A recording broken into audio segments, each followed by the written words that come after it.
A round of applause for everybody in the room. How are you feeling? Are you feeling all right? You're ready to dance more. You're feeling much better. Okay, can I just say something? Take a moment now. In the next 20 seconds, take a very deep breath, right?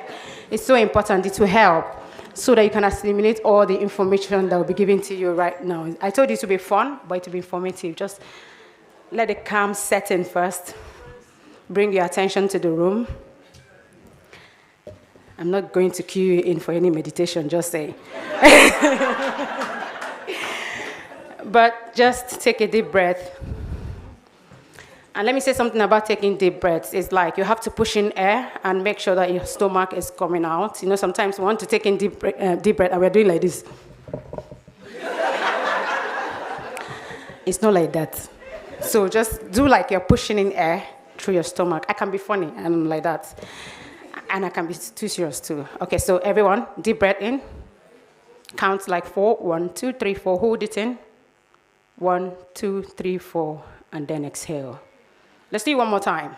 Deep breath in, please. 1, 2, 3, 4. Hold it in. 1, 2, 3, 4. And then exhale. 1, 2, 3. Brilliant. You feeling okay? Amazing. A round of applause for everybody in the room. You are the MVP. Okay. All right, very quickly. I said that this particular session is very personal for me. I am a mom of a 13-year-old and a 12-year-old girl. I know that sounds strange to a lot when I say that, but I always keep it last, but this time I want to bring it out first. I am a mom and I'm a full-time PhD student currently. I've worked in the past, but I'm doing my PhD and I'm in my final year. And guess what my PhD is about? It's about female entrepreneurs and their psychological well-being. So this is very personal for me. And I say that with every amount of seriousness because we extend ourselves as women in so many ways. We are moms, we are aunties, what else? Sisters, everything, household maintenance, everything is on the women, yes. But sometimes we often forget, yes, the person, the individual that is extending herself. I mean, we've listened to a lot of things about health and safety. We've listened to a lot of things about strategy, innovation, leadership, collaboration, partnership. Wow. A lot. A whole what? Lot. But now is the time for us to think about who we are as individuals. Because again, the anchor said something about health being wealth. If we don't look after ourselves, and I'm not talking about self-love. Self-love is okay, but I'm talking about self-care, which is very important. Being aware of your body, knowing what works and what doesn't work. There is nothing that we can extend to the world. And I want to just use myself as a practical example before I bring in our panelists. That's just the only thing I'm going to say within the 5 minutes I was given to introduce this. I'm going to say that personally, you will look at me and you think, oh, this lean girl, she's so fit, she's so healthy. And I know that my medical personnel that I'm about to call, they're already smiling and shaking their head like, do they know? Somebody can be lean and the person is not all right. Somebody can wear nice dress and look all well put together, and the person is not okay inside.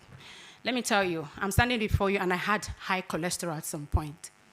And I've done total thyroidectomy, not total thyroidectomy. I live on levothyroxine. My medical people will know what I'm saying. And I've been living with it for 11 years. I take levothyroxine every day. What I'm saying is this. It affects your mood, your energy, your everything. And so when it comes to health and well-being for women, I'm quite passionate. So I would love for us to really pay attention to this session as I bring up our panelists. I'm not going to take time at all because we're having a good time. But I just wanted to set that tone for you to know that sometimes we come in with mindset and ideologies that might need to be quashed so that we can begin to look after ourselves. So ladies and gentlemen, I have to see some gentlemen here. Are you excited? Yes. Okay. All right. And I'm going to do mine in a different way. I'm different in every way. Like, I'm just going to call them, but I'm going to tell you fun things about them. The reason is simple, so that you get to meet them as per who they are personally. They are medical professionals, and then you hear all the doctor, this, doctor, that, but who are they really? So you need to hear some fun facts about them. So I'm not going to bore you with this. I'm just going to tell you the fun things about them, and I want you to really, really appreciate them. Are we okay with that? Yeah. Is that okay? Yes. And then when I sent a message to one of them, she's like, hi, Jay, are you sure I can do this? I said, you can do this. You have fun facts. Send it to me, please. And she sent it. All right. I'm going to be bringing up in no particular order. She is the workstream lead of the National Menopause Program, NHS England. That's the only thing you're going to hear professionally about her. Her name is Pharmacist Buki Ayoade. I hope I got the pronunciation correctly. Yes. And you know what? She loves Formula One. Keep clapping as she comes. She is an avid Lewis Hamilton fan. Keep coming, ma'am. Her favorite sites are Barcelona, Lagos, and Abuja. She's a proper Niger girl, yes. And she loves Mediterranean and Nigerian cuisine. And she put something that I really found important. I love that. She said she's a mom of 2 young adults, age, listen to this, 31 and 26. Yes. Please give it up for the amazing Fambuki. She's looking peng, isn't she? Really peng. Okay. Second up will be, she's the co-founder of Royal Leadership Consults. That's the only thing you hear me say about her as well. And the fun things about her, you can imagine, doctors are fun people, I tell you. Make no mistake about it. She's very stylish. She's a mom with a flavor mix of Gen Z and Gen X. And she likes sweet, dressy cocktails, fine dining, and consider her fashion style to be colorful, all right? She established this thing called Style Fidence, becoming down. That focuses on building a confident mental aura for a wholesome lifestyle journey, which is very close to her heart. There's this 10 M's. She didn't send this to me, but you know, I have to do my research. I'm a doctoral researcher. Hello. I have to do further research. And she has these 10 M's. Yes, I did that for you. So these 10 M's are married, medic, mental health expert, merriment, and I love that part, messenger of God, mindfulness coach, mode in style, mom of 3, and of course, yeah, you have to add this one, money. All right. Put your hands together for the amazing Dr. Thelma Adako Olatishe. All right. Okay. Next up is the amazing doctor. She's the founder of Marcel Ruth Cancer Center. I'm sure some of us know her already.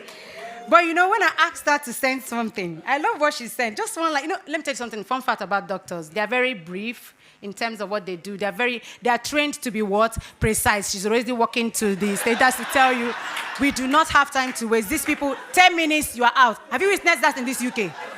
Have you gone to see a GP in the UK? 10 minutes, you are? That's it. Okay. She said the only fun fact, that's what she sent to me, the only fun fact that I can think of is that I am a grandma. Aww. Which surprises people all the time. Isn't she lovely? Amen. All right. Last but not the least, in no particular order, believe it or not, she is the GP. She's a general practitioner for National Health Service England. Her name is, God will have mercy on me today, Dr. Hajara Babi Sebiotimo. All right. And fun facts about my amazing doctor is she is Hausa Fulani, married to Yoruba. And she loves DIY. I love that. Do it yourself. She said that she does most of the DIY in her house. And I'm like, wow. And do you know what? Listen to this. She has been on a submarine trip. Even my mouth, I opened my mouth. I'm like, what? Under the water? What are you doing, doctor? All right. Lastly, she says that she loves adventures, travel, and shopping. Ladies and gentlemen, give it up for the amazing, delectable, beautiful, lovely medical personnel, professionals, fun-loving people. All right. I will then go to my seat and we proceed. Is that okay? Yeah.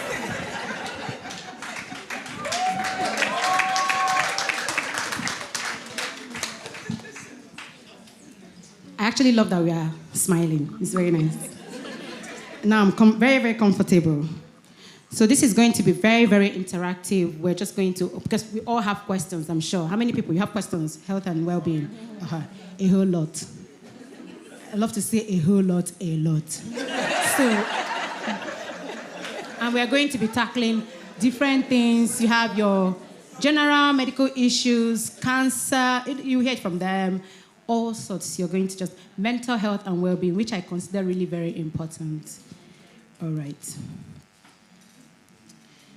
Okay, so I'm going to be bringing them up, and what they're going to be doing, each one of them will be on the podium to speak for like 5 minutes, and what they'll be doing is to talk about their expertise, what they do, where they would love for you to ask them questions around. So please note what each person is saying, and then please get your questions ready. And if you're getting your question ready, what you're going to do for me and for all of us is to direct the question to the particular panelist, right? Is that okay? We can do that. Yes. I sound like a teacher. When you are a researcher, a doctoral researcher, you do a lot of teaching. And sometimes, you know that thing of call. Thank you very much. You're amazing, amazing audience and students. So they're going to take 5 minutes to talk. And then they would give us one message that they would love us to go with each time in terms of our health and wellness. What is it that they would love us to go away with? And then we'll open it to everyone to ask questions. Is that okay? Yes, that is okay. All right, in no particular order, I'm just going to bring up our amazing pharmacist, Boki, to give us a bit of introduction and then speak to us about her area of expertise, and then one message that she has for us regarding our health and well-being. Please, a round of applause for our amazing pharmacist. Good afternoon, everybody. I stand on all protocols because, to be honest, I might flunk it if I try to do anything. So please just accept me as I am. It's a pleasure, it's an honor, it's a privilege to be here at the WIMBIZ Conference, London edition. I've always watched WIMBIZ from afar. I had the opportunity to live in Lagos briefly, and I still didn't get to a WIMBIZ event. But I'm here now, and we thank God for that. Ijoma shared, I'm a pharmacist by profession. I've worked in pharmacy for forever, but I now work within a field that I feel God has called me to do. I work with midlife women, I work in the menopause space. So a lot of what I'm going to share about is that. So that's midlife women. A woman from 40 is in midlife. Good news. This is an outside.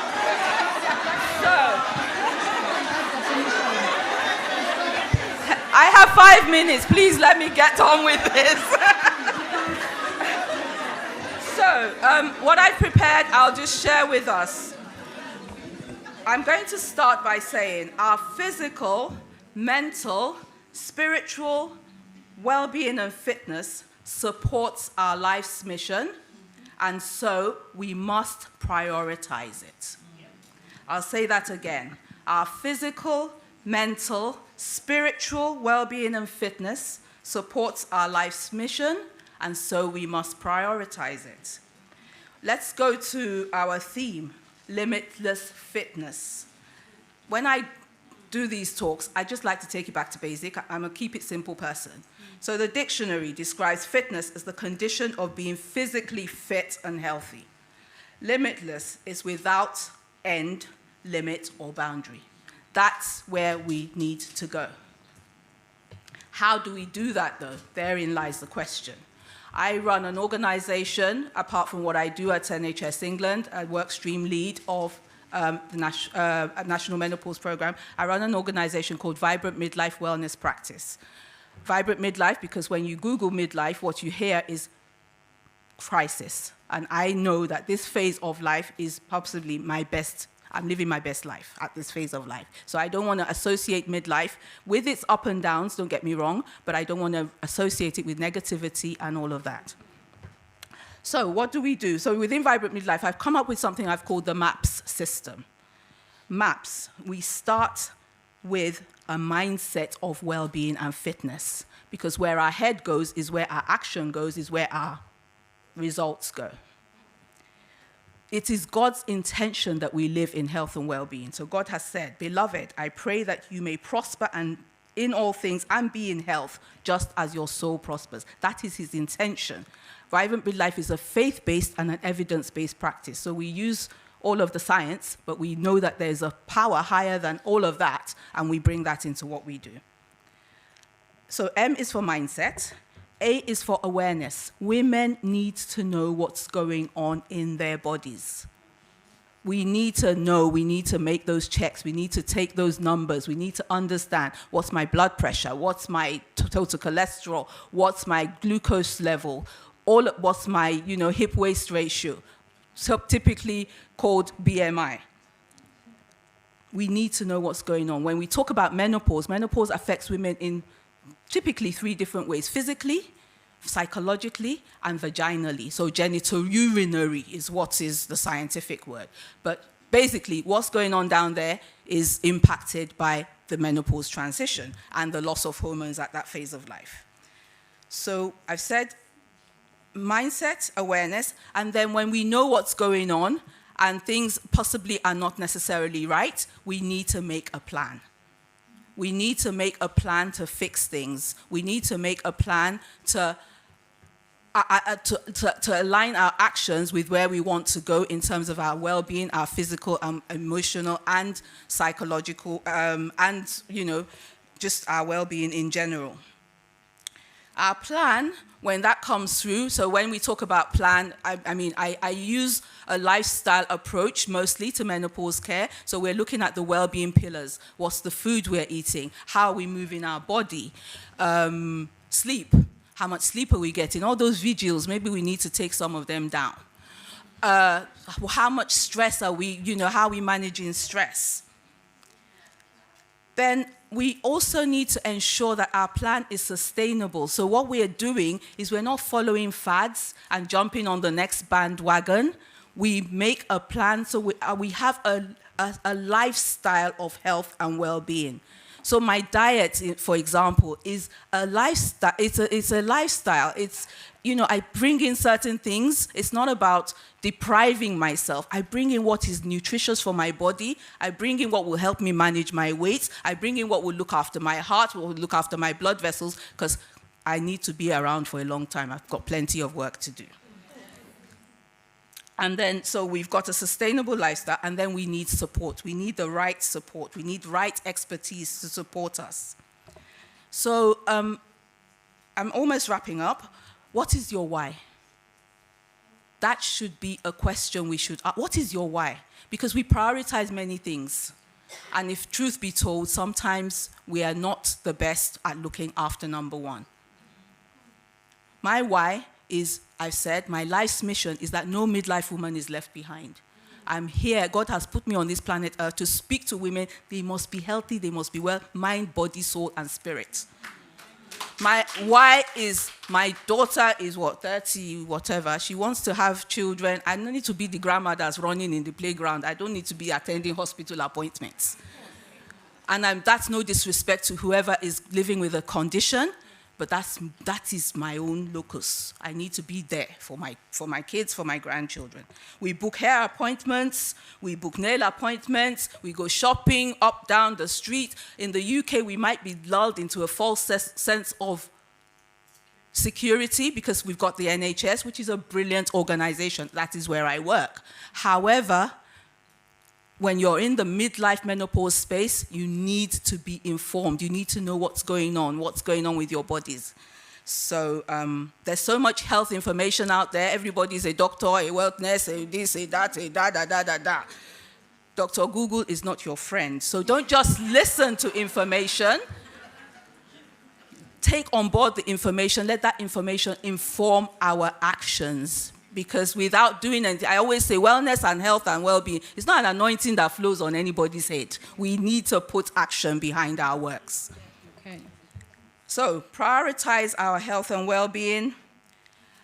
As I close, I will invite you to a live sessions just like this. It's a day in November. If you have the opportunity, please speak to me afterwards. I can share information about that with you. And as I close, I'd ask you to say with me, I am vibrant. I am vibrant. I am well. I am well. I am healthy. I am healthy. I am whole. I am whole. You've been amazing, Ambuki. Amazing. All right, let's give it up for pharmacist Buki. This is the first time I'm hearing of something that sounds like Google is not your friend. I've always heard that. Doctor, yes, thank you so much. Attentive students. Dr. Google is not your friend. But all the while, we're always told that Google is your what? Your friend. But today, Dr. Google is not our friend. All right, and we always do that. Okay, let's move on very quickly because my amazing anchor is here, keeping tabs on me. All right, let's welcome Dr. Thelma Adako Olatishe, please. Okay, please. The party immediately after this conference. So after this panel, we'll have one more speaker who's coming to us, and then we will segue immediately after into the after party. Promises to be lit in every sense of the word. You don't want to go. I can see some people leaving, and I'm like, oh, they're going to miss out on a great time. DJ Copy is in the building. Yay! We're going to have a blast. So please don't go. You can't afford to miss this. I had to interrupt to bring this public service announcement. That's all right. Okay. Over to you, please. Okay. Good evening, everybody. Standing on the existing protocol, one of the reasons why I like to attend WIMBIs, it kind of puts more oil on your head. You know, it gives you are charged to do more. Right. So before I start, who has gone for therapy before? Who has gone to see a therapist? Raise your hand. Show of hands.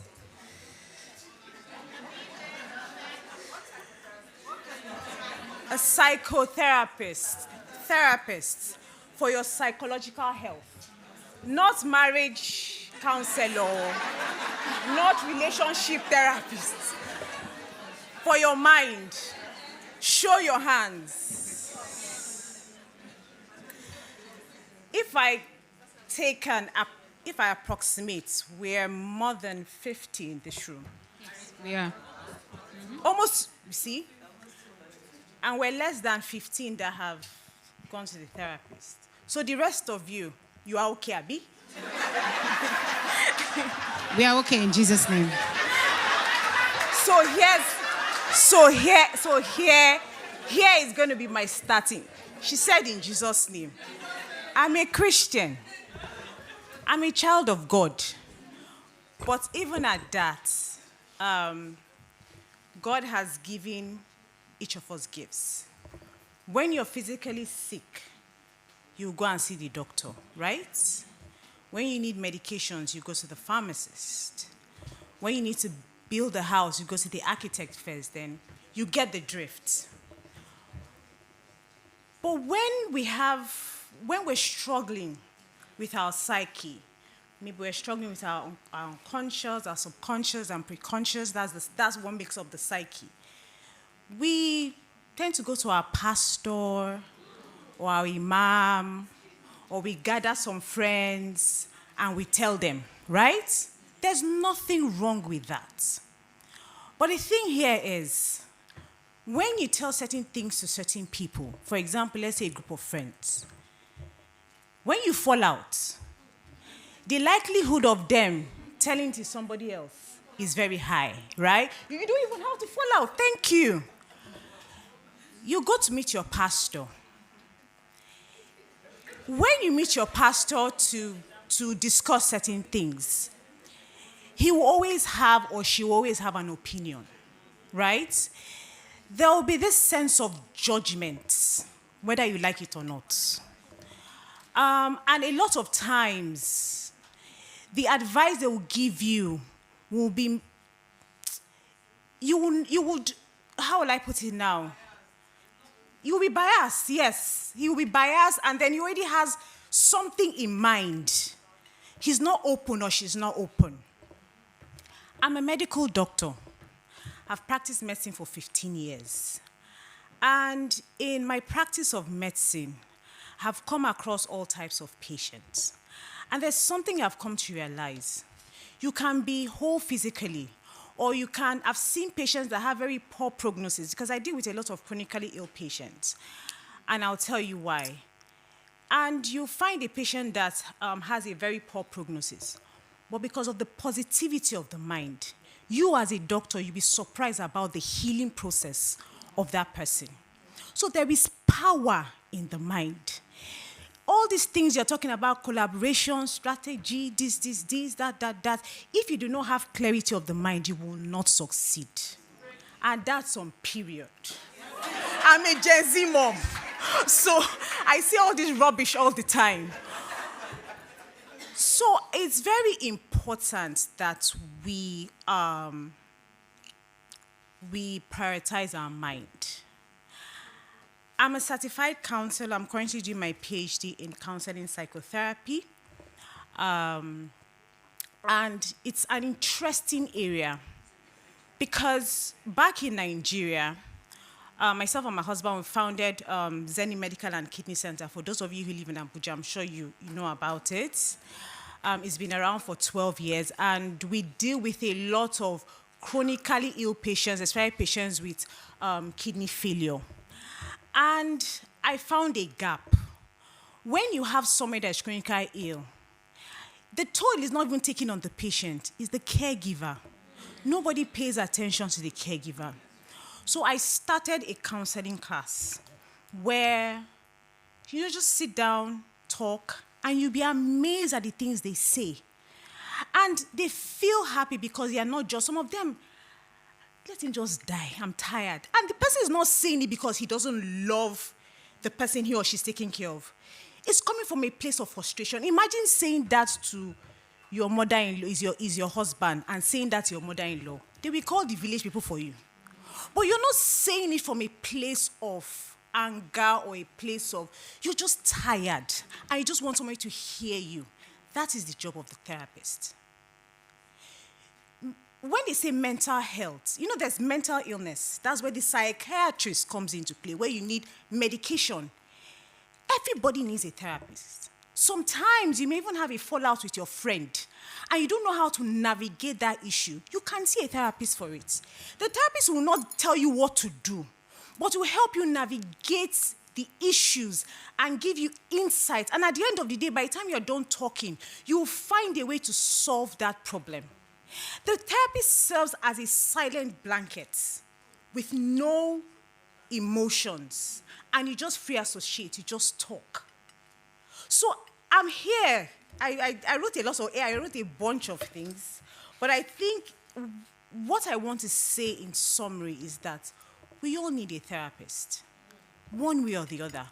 Leave your pastor. The pastor has a lot of things to do.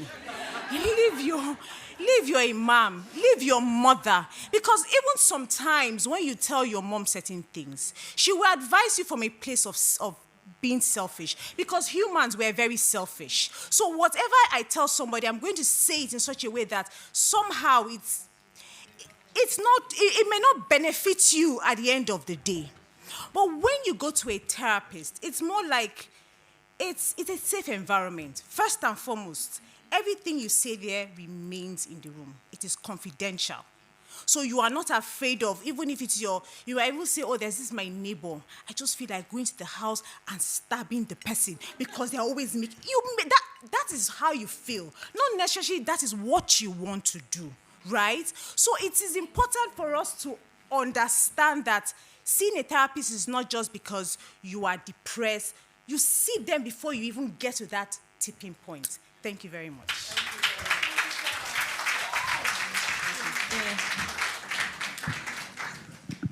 All right. Ijoma, before you go on, just All a right. quick announcement, ladies. Okay, There please. would be a fire drill in the hotel any minute from now, but it's nothing to worry about. No fire whatsoever. Just the one we're going to light in this room when we start dancing. It will happen twice, but please do not worry, do not fret. Totally under control, and they've given us the notice, so you might hear the alarm go off, but we're all good. Thank you. All right, thank you so much for that. I love that you shared about the intersection between psychology and medicine. This is really important. The Bible says something that envy is like rottenness in the bone. So the things that we face emotionally and mentally, they actually affect us physically. And we need to talk about them because afterwards, they tend to present with things like chronic illnesses that we do not want. All right, thank you again, Dr. Thelma, for that. A round of applause for her again. All right, very quickly moving on, I'm going to bring up the amazing Dr. Modukwe Elebute Odunsi. Let's give it up for our amazing glamour. Yes. Yeah, it just shows how interesting my life is, but actually it is probably, I think, the most special thing that's ever happened to me and my granddaughter, and she's 2. So anyway, good afternoon, everybody. And I want to thank Wimbies, but I want to thank Wimbies in particular because this is a graveyard slot to be on. You know, normally by now you're like, oh my gosh, they're all going to be asleep. No, we've been dancing and it's all fun already. A testament to the organizers and how you've thought through the whole program, not just the beginning. I'm extremely impressed and very grateful to be here. Thank you. This is my third, I think, Wimbies plenary. And, you're getting better and better and from strength to strength. Well done. So, what would I want to say about myself? I'm a medical doctor, and I'm going to actually talk about 2 things, but very quickly. And the first side is about doing business in medicine, which is very new to me. So, Marcel Ruth Cancer Center and Specialist Hospital will be 3 years old in November. Before that, I've spent about 25, 30 years in the National Health Service, working extremely hard, but I think everything prepared me for where I am. Did I say I was going to enjoy being on this graveyard slot? They didn't tell me it was my own that's going to have the drill.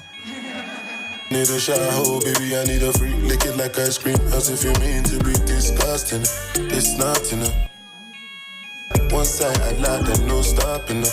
Push up, dash. Okay. Go ahead, please. This is really fun. Okay. So I spent about 30 years in the NHS. I am qualified in internal medicine, and then I'm qualified in hematology oncology. And to be honest, I had a career in the National Health Service that I never, ever thought I would have. I was just reminded today when I was listening earlier on about the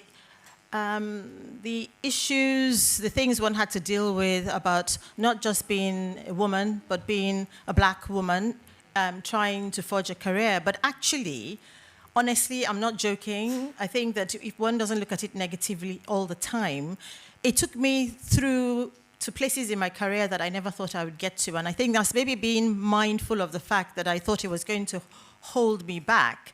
I made sure that I worked even harder, was more diligent, more resilient, and ended up way ahead of anything that I wanted to do. But interestingly, for about 10 years before I got to this part of the story, and I'm going to try and talk through this because I'm going to lose my train of thought, it became apparent to me that I felt like, and my last job was as a consultant at King's College Hospital, where I went to set up a service for the Department of Health. So again, in a very narrow field, being chosen to do something for the government of the UK, where, when I first came, this was never something I thought I'd be doing. But I had this thing inside me that made me think that, Dupe, to be honest, you've been given so much. You've been gifted so much. Opportunities, even though, yes, you had to pass exams and they were difficult and it was not an easy journey, but through it all, still managed to excel more than I thought I would. And I always felt that it was something that I needed to do to actually go back home, but not to just go back home to retire, but to go back home and go and impact the health system in my own way. I wasn't looking at anything large. I just wanted to go and run a small business looking after oncology patients and maybe doing some general medicine. A long story. And I always say to my team and to people that I know that I'm what you call an outlier. And hands up those who have read the book by Malcolm Gladwin. Okay, my father of blessed memory bought it for every single child and grandchild, and I think there's still some left for the grandchildren to be. But it is a book that I would recommend to you. I'm an outlier because both my parents were professors of medicine. So I came from a background which was quite academic, a background that already brought to the table hard work, looking after people, training, teaching. I mean, how on earth was I even going to begin to beat that? But now I understand why, this story of going back to Lagos. But the one thing I prayed for was I didn't want to go back unless my husband was at the table and was also going to move back with me. Now, I had a husband who was doing extremely well in finance and never, ever really did anything to do with Africa. But again, it's a story I can tell you on another day. But one fine day, my husband woke me up and said, actually, you know this thing that you really want to do? If you're ready, let me know, let's go and do it. So, I mean, how amazing is that? And every time I look at myself now, I know that, when God goes before you, I tell you, the sky is the limit and beyond. And that is what, and I'm not saying it's easy, but I'm telling you, because for me now, I feel so, I'm hardly sleeping and, health, yes, and we'll get back to that in a minute. But I am very, very fulfilled because at Marcel Ruth, what we've tried to do is to put up the infrastructure in a way. I mean, it doesn't look like a hospital. It doesn't feel like a hospital. It's very light. It's got lots of color in it everywhere. When patients come in, the first thing they say is, am I in the UK or am I in Dubai or whatever? But they also feel like they're at home. In fact, 2 days ago, just before I traveled, there was a gentleman in the car park and somebody was saying, oh, did you come and see somebody here because he was in a suit? He said, that's the problem when you come to Marcel Ruth. You think everybody is well. But Dr. Elebute's mantra is every single patient of mine will continue to live their lifestyle as they're being treated because the treatment is a journey. So what I want you to do is go to work and on your way, or to the women, I said to them, on your way to Harbour Point to party, you can stop by and come and have your treatment. And he said to them, the other thing I will tell you here, the food here is good though. There was one day they said I could go home. And I said, I'm going to wait for my food before I go home. So that is the hospital infrastructure. It took a lot of work to put it in place, but it was because I wanted our patients to come to a place where they will realize that we really are interested in them. Every single member of my team, everything we do is about the patient. Now, you may think that is an easy thing to do, or you may think it's every doctor's mindset. It is not. It takes a lot of work and a lot of thinking to get there. But for us, it's the patient that matters. And somebody said that today, I think in a business way, is that what your client needs, that should be what you're trying to deliver. Absolutely. So we're trying to deliver medicine in a way that is about our patients. We've been in operation, as I said, almost 3 years. We have seen over 3,000 patients. And I say that, and we don't do just oncology, we also see other general medical things. But I remember the first time I gave a talk and I said, oh my gosh, we've seen about 50 patients. And I was so excited. We've seen over 3,000 patients. We've seen over 400 breast cancer patients who've gone through every modality of their treatment with us, because we have theaters, we do the chemotherapy, we have a radiotherapy machine, the most state-of-the-art machine, the first in West Africa, and so on. So it's, the ability to try and do something like that. And let me tell you something, if I spoke to 1,000 people or 100 people at the time, 99 of them, or 999 of them said, you're going back? Sorry? You're doing what? You're moving back to Nigeria? Oh, okay, you're on your own. That was the first thing. And the next thing was like, are you sure about this? Because businesses don't succeed in Nigeria.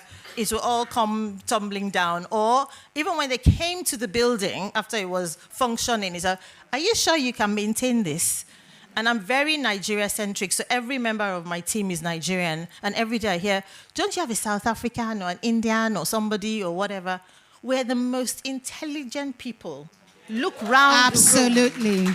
Listen today. In fact, you kept saying, I'm not going to bother with their CVs, it's too long. It's the truth. Most people are so accomplished as people. A lot of patients come from Nigeria. I used to have quite a number of Nigerian patients coming to see me here. My husband went to watch robotic surgery the other day. Every member of the team, about one, in the UK on this robotic team, surgery team, was Nigerian.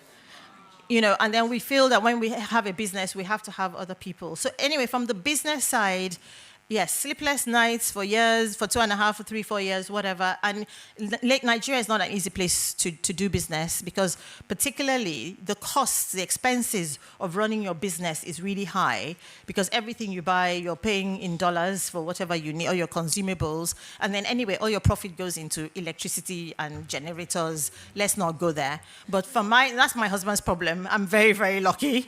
My job is to make sure that we're providing the best standards of care for our patients, like as if they had left and come here. And now we're actually having patients, we have patients coming from all over the country, but we now have patients who are coming back from the UK. Somebody phoned me yesterday, and the doctors are actually saying, at UCLH and so on, I say, actually, Dr. Liberty has opened her practice, so just go back, and because, especially when they don't have insurance, because otherwise care is extremely expensive, both here and in the US in particular. So that's on the one side. But I want to echo what everybody has said, Buki and Ijoma, anyway, before me. So she sort of asked the question, but she didn't ask you the question. So hands up, all those who have had an annual health check in the last year. I'm impressed. I think that's because I've been on the WIMBIS plenary, right? Yeah. Yes. Last year, exactly. I gave everybody a challenge last year. Exactly. You don't have to come to Marcel Ruth for it. Just do it. It's your birthday present to yourself, your Christmas present to yourself. We have picked up people with kidney cancer who are walking around didn't know. We have picked up with women with breast cancer. But the beauty of it all is that when we pick anything up early, and it's the same with hypertension, it's the same with diabetes, it's the same with high cholesterol. Look at you saying, look at you, just look at you. Whatever we pick up, we pick it up early, we can sort it out. Absolutely. What we don't want is to be sitting at the other end of a table saying, we're really sorry, this is stage 4, there's nothing we can do to help. So that's to share both sides of my story. And once again, thank you very much to WIMBIS and to you for being such a good audience. Thank you so much. A round of applause for Dr. Mudiwe. Amazing. I've actually heard a story about the center in Lagos. A senior friend of mine, and she knows her. And when she saw the flyer, she said, "Oh, is she coming today?" I said, "Yes." She said, "Wow, if you see the center, you will forget about your illness. You don't have a problem at all. Everybody is well taken care of." And this is just to let you know that you're doing a great job. Thank you so much. Yeah, amazing. All right, finally, but definitely not the least, let's just welcome in 5 minutes. Amen. Amen. Dr. Hajara Babi Sebio Timo. Say Shebio Timo. Yes, thank you so much. All right. Good afternoon, everyone, or I would say good evening. She's mentioned I'm Hajara Shebio Timo. I'm a GP. I've been a medical doctor for over 15 years.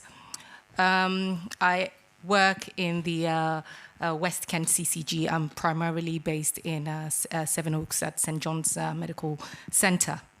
Outside medical life, I'm a mom, a wife of a lovely husband and 2 beautiful kids. When I was called to talk here, I was really, really impressed. I've been a fan of WIMBIS. I follow them. But after coming today and seeing what they're doing, I'm definitely going to be a member now. Yeah. So I'm very passionate about women's health. As everybody has mentioned, we spend so much time looking after everyone, and then we forget ourselves. And it's very easy to forget about yourselves. You have children, you have business, you have work, you have so many things you're doing. But it is very important, as the speaker just said, try it and attend your health checks. I'm here to do a bit of health promotion, so I'm going to focus on health promotion because that's what we do as GPs. Make sure you tend to attend all these health checks that you're meant to be having. If you're in the UK, all of these things are free and you're entitled to have it. Once you're over 40, you should have been invited for an annual health check. And if you haven't, you can always call the GP and get that done. we have that, you're eligible to have it done every 5 years. I've heard people say, oh, I haven't been to the doctor for 10 years, I've been good. I think that's very wrong. If you think you haven't been there for 10 years, we pick up lots of things. I saw a patient last week and he called and just said, oh, I had something on the TV and I just want one test. And I just thought, we haven't seen him for ages, and I requested lots of tests. And yesterday, while I was looking at it, something came out grossly abnormal, and he never knew there was anything going on. So please try and attend these checks. So again, back to, I wanted to just speak about health and wellness. And I was looking through and I saw WHO explained what health is. And health is a state, it is defined as a state of social, physical, mental well-being, not just the absence of infirmity or disease. So certainly my colleagues have mentioned it's not only being ill, sick, having something going on mentally as well. You need to have a balance all through, mentally, physically, psychologically. Before I sit down, because I know there's going to be lots of questions, and I'd rather answer questions because, as you know here, GP appointments are like gold dust, so we can So true. we can I can answer a few. But certainly cervical screening. Cervical screening is very, very important, and it is there to pick up new cancers. And the thing is early diagnosis. If we don't pick it up early, it becomes too late. And if they pick it up early, it's cured 100%. So try and get that done. I know some people find it very awkward, but you can't imagine the number of positive results we see every day. That's one. Secondly, women's screening, breast screening, mammograms. In the UK, once you're over 50 as a woman, you should be getting called for screening. If you haven't been called, call your GP. If you don't want to call your GP, you can go online, NHS screening. There's a local unit, you call them, they will book you in. You should have one every 3 years. And if you're over 65, you'll have one every 5 years. And after 70, you can self-refer if they don't invite you because they stop at 70. Screening, again, diabetes eye screenings, people tend to miss those appointments. Please attend them because people easily get blind. Blood pressure checks, check your blood pressures. Most of the time, sometimes the first sign of strokes and heart attacks are first signs of high blood pressure in many people are a stroke and a heart attack when you could have just taken a tiny medication. Just to quickly round up, I had a patient coming from Nigeria one day, and he came to see me, and he checked his blood pressure, and it was like outrageous. He needed to be in A&E. And when I told him, we need to do something immediately, he was like, you see, that's why I didn't want to go to Nigeria. They have started again. It is not them that have started. We are high risk. So please, and he refused to take the medication. So please, you see people here lasting up to 199 is because we are managing this illness well. That's why they have a longer lifespan.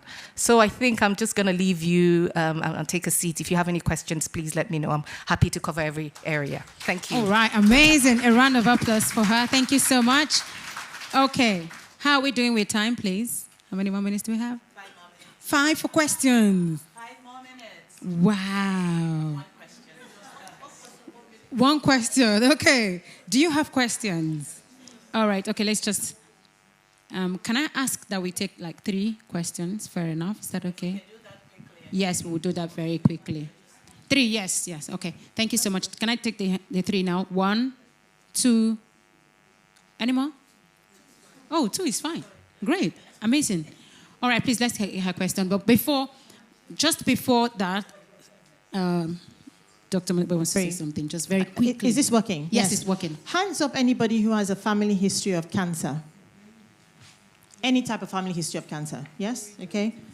There's no we reject it here, okay? Yeah. It's nothing, it's a condition that it can happen. The older you are, the greatest risk of getting cancer, by the way, sorry, put your hands down, but somebody just triggered something. The greatest risk of getting cancer is getting older. With each year that you age, there's a risk. So it's nothing to do with village people or anything like that. So, but on a more serious note, this is one of the things that we found at Marcel Ruth, and we're looking at this data. In our population, we seem to have a higher risk or higher incidence of family cancers, people with cancer in the family. In the sort of general Caucasian population, it's about 5%. In our hospital, it's about 20%. And actually putting your hands up here in this room, it was more than 10%. Now, for those of you, the guidelines that she very eloquently gave fall out of the window.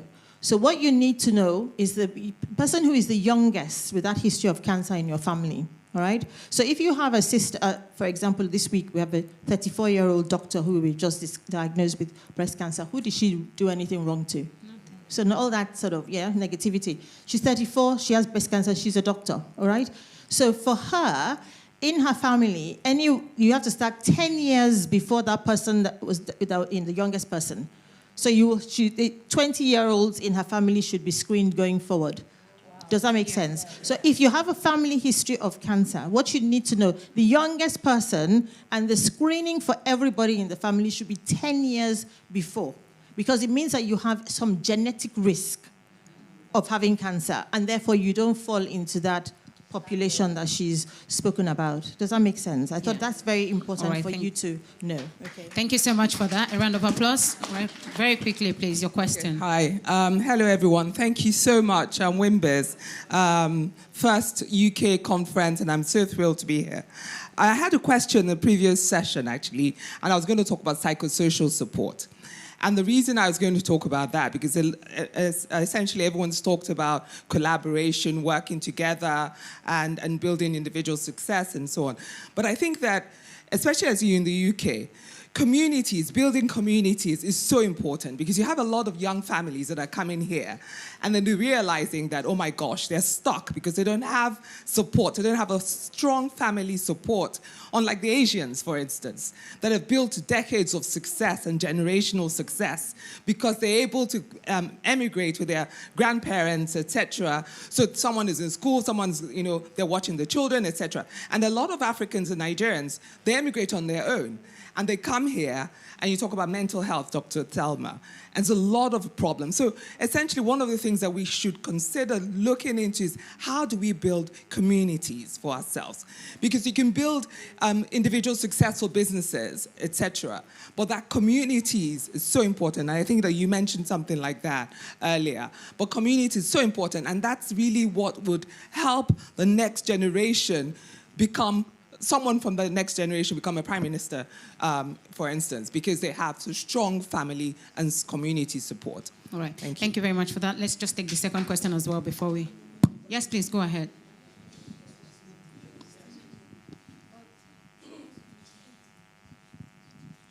Thank you. My name is Joke Adenuga. Dr. Lebute has actually answered part of my question, which really was the fact that people of African descent don't get breast cancer that often, but when they do, it comes earlier. So getting people to go to breast screening at 50 is sometimes late. And I live in Ireland, and we've seen this. People are dying at the age of 40, 41, and they're leaving young children. And that's because the public service doesn't call them in to come and have this check until they're 50, but they're long gone by that time. So how are we raising this awareness that we actually do have to go and get these checks done earlier? Okay. And the second part of my question is also about health checks again, the cervical screening. How does someone who's been in a long-term relationship, or this is something I discussed with a few people that I know, when they have their cervical screening, then come up with HPV. So what do you do about that? So those are my two questions. Thank you. All right. HPV, cervical screening, psychosocial issues, and support in the community. Then the final question, and then they take... Oh, I'm afraid we can take more. Afterwards, you can meet them and then ask them your questions. All right. Hello, my name is Abimbola Oduwole. Thank you very much for your talks. My question is with regards to the intersection between health, wellness, and business development, career growth. So, with regards to where people have encountered a major health setback, you're on a track for, great development in your career, but you've encountered a major health setback, particularly when it's things like anxiety related, where it's not entirely clinical. So how to help people overcome that so that it doesn't, hinder their ability to reach their potential. Exactly. Amazing. All right. Okay, go ahead, Dr.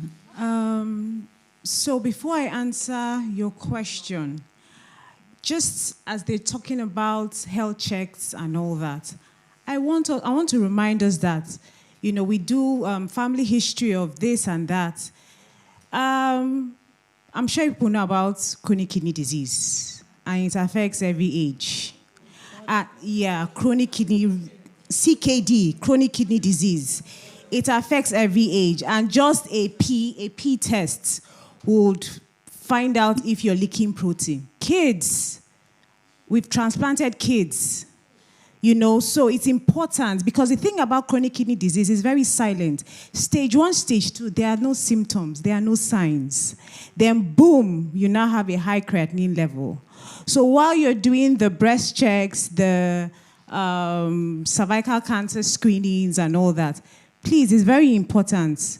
When you're going to the hospital, renal kidney function test, very, very important because statistics have shown that there is a high rise of chronic kidney disease among the Black population. So you have a lot of, and it knows no age bound. Before it was the older, but now even children, young adults with the high rate of substance abuse, you find a lot of young adults coming down with chronic kidney disease. Children, because of infections that were not treated, when they were small, affects their kidney, and then by the time they are 10, 11, 12, they come down with chronic kidney disease. And then the lasting solution is a kidney transplants. You'll be doing dialysis, but dialysis is not the permanent this thing. So I just wanted to put that out there. So going to your question, I was in a, what's it called? I was in a gathering last 2 weeks, and I was talking, where I had a conversation with somebody, and he said there was a time, he works in the Isle of Man, and he said there was a time he had a nervous breakdown, and his job actually gave him time off to go and, see a therapist and all that. Unfortunately, in Nigeria, and a lot of you would, even mental health is not something that people understand.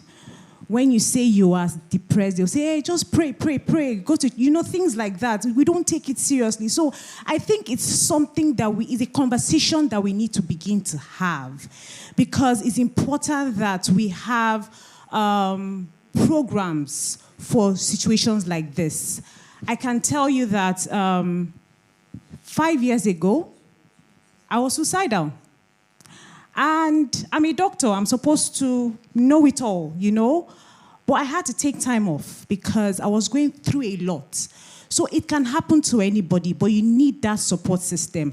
And there are online psychotherapists. There are online psychotherapists for those that cannot go physically. And then you can make your own choice of what type of therapist you want to see. So it's very important that we know what we have access to. There are online therapists. And then I'm not sure about the UK, like you said, in terms of the community building. I know the Asians have a very strong community, but the Nigerian community is a bit, so I don't know, I can't speak on that. But I know there are online therapies that one can have access to. All right, thank you for that. Pharmacist, please. Hi, so I'm going to say two things. About the breast cancer screening, there's one of us in the room who's actually developed a tool, Mercy. She's developed a breast awareness tool that I would highly encourage us to engage with, especially, for people that are not here in the UK, it will be helpful. The second thing I wanted to say to your question, Abimbola, fantastic, thank God. My memory. I would recommend that such a person would hopefully engage with, if they've got an employer assistance program. The other thing that flashed across my head is we need to invest in health insurance. We need to invest in insurance because that takes care of those kind of issues. Also, we need to be easy on ourselves. If I've had a nervous breakdown, the least thing I'm thinking about is I want to progress in my career. Yeah. Be easy on yourselves. Choose your battles. You know, fix your mind first. Fix your locus, everything going on around you, because out of that, even that experience, something else a different path might open up for you. You know, so we just need to, just be easy on ourselves sometimes, because we see everything else going on around and think, that's for me. Maybe not. And look inward and figure out, why has God put me in this situation at the moment, and where does he want me to go next? Thank you very much. That's a liberty. Okay, just to add to that, I mean, because I did work in the NHS for a long time, and the NHS is very good because they have an occupational health system that is very, very strong. Actually, it's gotten stronger over the years, because of inclusivity, and they tend to be very supportive. So I think if depending on where you're working, that's the one place that I would say you should. Don't be afraid to seek help. I think that's basically what we're all saying, really. Yeah. You don't be afraid to seek help. To the question on breast cancer, first, can I just say that breast cancer is very common in our population. And so is hypertension. So hypertension is the biggest risk for kidney disease, which is what, going back to for your birthday, when you wake up on your birthday morning and you're praying to God, remind yourself, have I had my annual wellness check? Because in that annual wellness check, they will have checked your blood pressure. They will test for your urine to see whether you have leaking protein and everything. They do everything as long as you go to a good place. So it is something that I really recommend. And, it's doable in Nigeria. I mean, for those of you who live here, fantastic. But in Nigeria, I mean, like even yesterday, I had this gentleman call me. He wanted more investigations. He came to London to have his wellness check. I mean, please, we need to stop that. And the naira to the dollar to the pound. I agree. Honestly. But so breast cancer is actually very common. Like I said, we've had almost 500 breast cancer patients, ranging from, I think, the youngest we have is 26. And because there is, I think, a genetic drive. The issue with breast cancer in our population, just like hypertension in our population, they're more aggressive. So high blood pressure is more difficult to treat. So for those of us who love salt in particular, because if you take away salt from your diet, it really does, make things better. And the other thing, obviously, is about weight and BMI. Those are the risk factors that we need to think about. But going back to breast cancer, so there's that risk, and we tend to have the worst kind, which is something called triple-negative breast cancer. I'm sure a lot of you know about the Angelina Jolie story and so on. So we tend to have those sort of breast cancer kind of problems.